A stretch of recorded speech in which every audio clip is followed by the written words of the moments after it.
Bonjour David Trezeguet.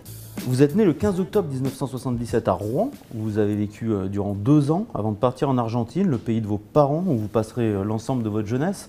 Avant, retour à la case départ, de revenir en France pour réaliser la carrière de footballeur que l'on sait. 1 an après l'annonce de votre retraite sportive, vous publiez un livre, Bleu Ciel, chez Hugo Sport, afin de retracer un parcours singulier et exceptionnel. Pas tout à fait argentin, vous étiez surnommé El Frances dans le pays de vos parents. Pas tout à fait français, malgré une place dans le panthéon du football hexagonal. Est-ce que ça, parfois, ça a été difficile à assumer? Non, pas difficile. Et moi, toujours, j'étais très clair vis-à-vis de la France. C'est un pays qui m'a adopté. Et c'est un pays qui adoptait mes conditions. Et moi, de mon côté, en essayant de plus vite possible m'adapter à cette nouvelle aventure. Et avec le temps, ça payait. Et je suis très fier d'avoir ce mélange, ce respect vers les deux pays. Justement, enfant, paraît-il, votre père a dit ça, que vous aviez dit à l'âge de 8 ans, un jour je porterai le maillot de l'équipe de France de foot et je serai champion du monde. C'est vrai cette histoire ou c'est pour la légende? C'est vrai, c'est vrai. C'était un peu la folie dans ma tête d'avoir cette image de Alain Prost, équipe de France 86, Jean Tigana, Luis Fernandez, Michel Platini, le maillot bleu, un pays à découvrir. Et la chose la plus belle, c'est que 86 m'a beaucoup marqué parce que c'est une Coupe du Monde que Diego Maradona lève cette coupe. Et après, mon souvenir en 98, c'est de lever cette coupe aussi par rapport à cette image de Diego Maradona.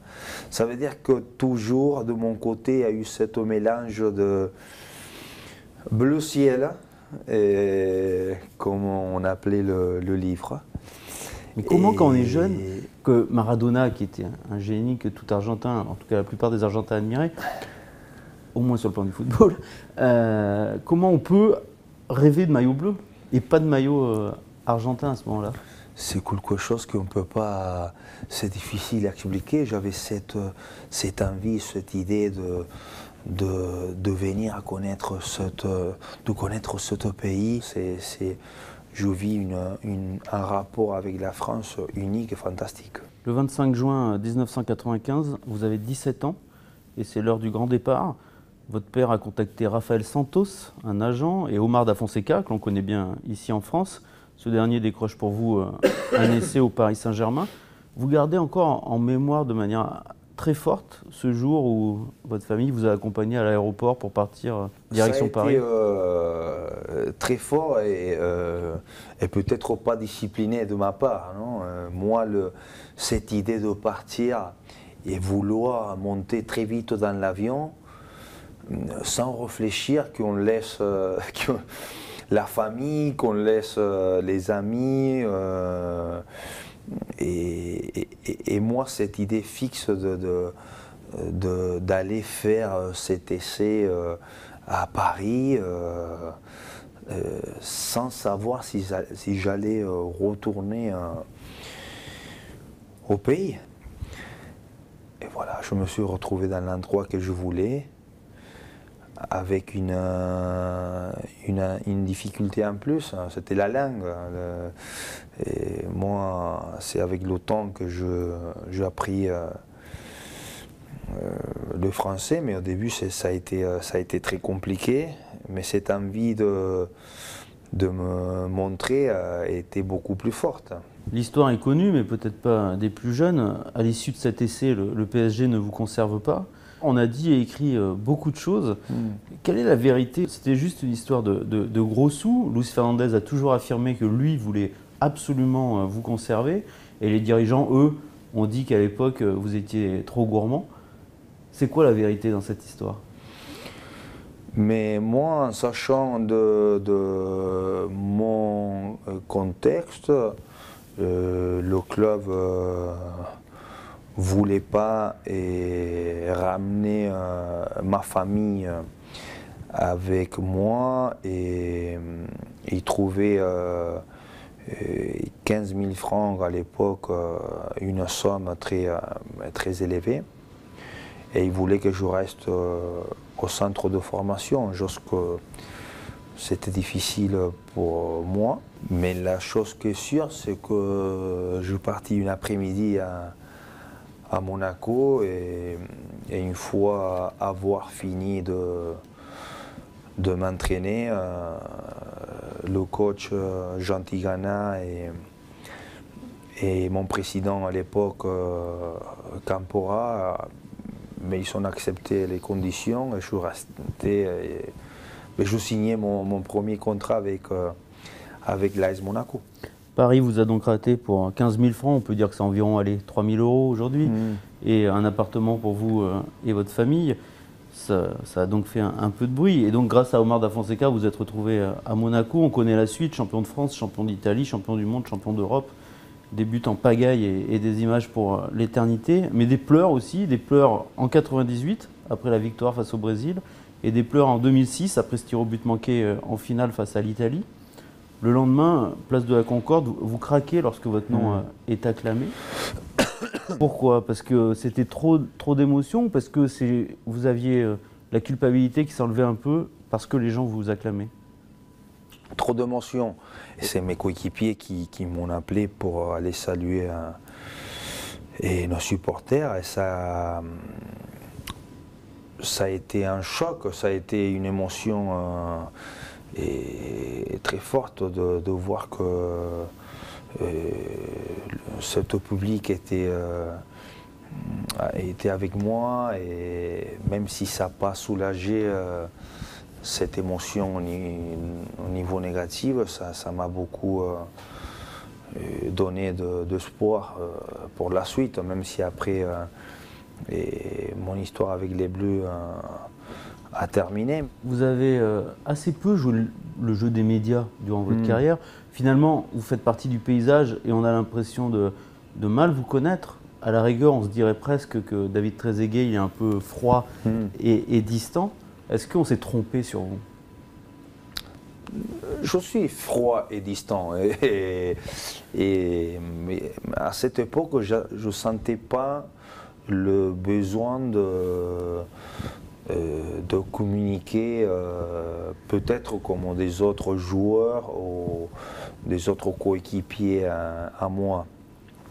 Et je voulais que ma juste valeur soit nommée par rapport à mes matchs et pas peut-être par rapport à ma vie privée, sociale ou ma culture. Ça vous a desservi? Non. Je suis très content de mon parcours. Et je pense que tous on a un destin. Et mon destin, ça a été un parcours fort, un parcours gagnant, un parcours moins médiatisé. En France, en gros, après 2006, et en parallèle à certaines décisions de Raymond Domenech, le sélectionneur de l'époque, on a commencé à dire qu'en gros, vous ne serviez pas à grand-chose dans le jeu quand vous ne marquiez pas et que vous pouviez être néfaste quelque part à l'équipe. Ouais. Et ça n'a pas dû être facile à accepter quand même.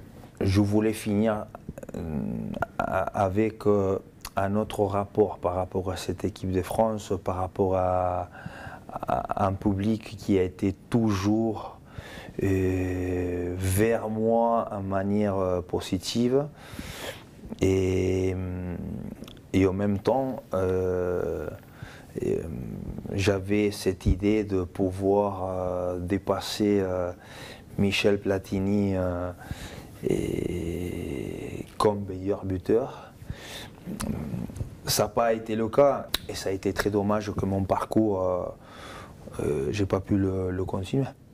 Vous lui en voulez beaucoup à Raymond Domenech? Non, non, Domenech, il a fait ses choix et il a voulu donner un esprit différent à son équipe, à son système. Et à partir de là, il n'y avait pas la place pour mes qualités. Est-ce que ça demeure une cicatrice quand même? Cicatrice, moi de mon côté, c'est sûr que par rapport à cette équipe de France, je voulais finir avec un autre parcours. Après, ma cicatrice beaucoup plus importante, ça a été pas voir gagner la Ligue des Champions avec mon club. Ça a été quelque chose de assez particulier. Mais après, je suis content et fier de tout ce qui s'est passé. En France, David Trezeguet, c'est évidemment le but de l'Euro 2000. Est-ce que pour vous aussi, ça restera le but de votre carrière? Plus le temps il passe, oui. Ça a été une finale, on a été la première nation à faire un doublé, 98-2000. Et après, la beauté de ce but, que ça a été extraordinaire. Et une fierté énorme d'avoir donné cet trophée avec mes coéquipiers à la France. Vous profitez de ce livre pour également démentir une rumeur qui circule depuis de nombreuses années dans le football français à propos de vous et de Thierry Henry. On a longtemps dit que Thierry Henry avait tout fait pour faire en sorte de ne pas beaucoup vous aider pour que vous réussissiez en équipe de France. Donc vous avez profité de cet ouvrage pour démentir cela. C'était important à ce point-là? Ouais, Titi, ça a été le premier à mon époque à l'AS Monaco qui venait me chercher chez moi. Et on a vécu beaucoup de choses ensemble. On a une amitié beaucoup plus forte que tout ce qu'on peut dire autour. C'est normal que lui et moi, on avait cette ambition de vouloir jouer à chaque fois par rapport à cette équipe de France, parce qu'on était dans des clubs de haut niveau, parce qu'on avait de l'ambition. Mais avec Titi, on a un rapport extraordinaire. Vous êtes devenu ambassadeur pour la Juventus Turin. Vous n'avez pas peur que très rapidement le terrain vous manque? Non, ça va. Non. Je suis rentré dans une autre vie professionnelle. On ne vous verra jamais sur un banc en tant qu'entraîneur? C'est pas mon idée. C'est pas mon idée. C'est jamais l'idée, voilà. Après, on sait jamais, mais jusqu'ici, j'ai envie de faire une autre chose. Vous aimeriez qu'on lui regarde quoi de David Trezeguet, au final? Et mon professionnalisme à mon époque, en étant joueur, surtout les joueurs qui commencent. Mais après, toujours cette image de quelqu'un de très calme, beaucoup de disponibilité, beaucoup d'envie de bien faire les choses. Il s'énerve jamais, David Trezeguet? Beaucoup de fois. Quand on n'est pas clair vers moi ou quand on tourne autour d'une chose très précise. J'aime bien quand on est clair et on dit la vérité. Merci beaucoup, David Trezeguet. Merci à vous.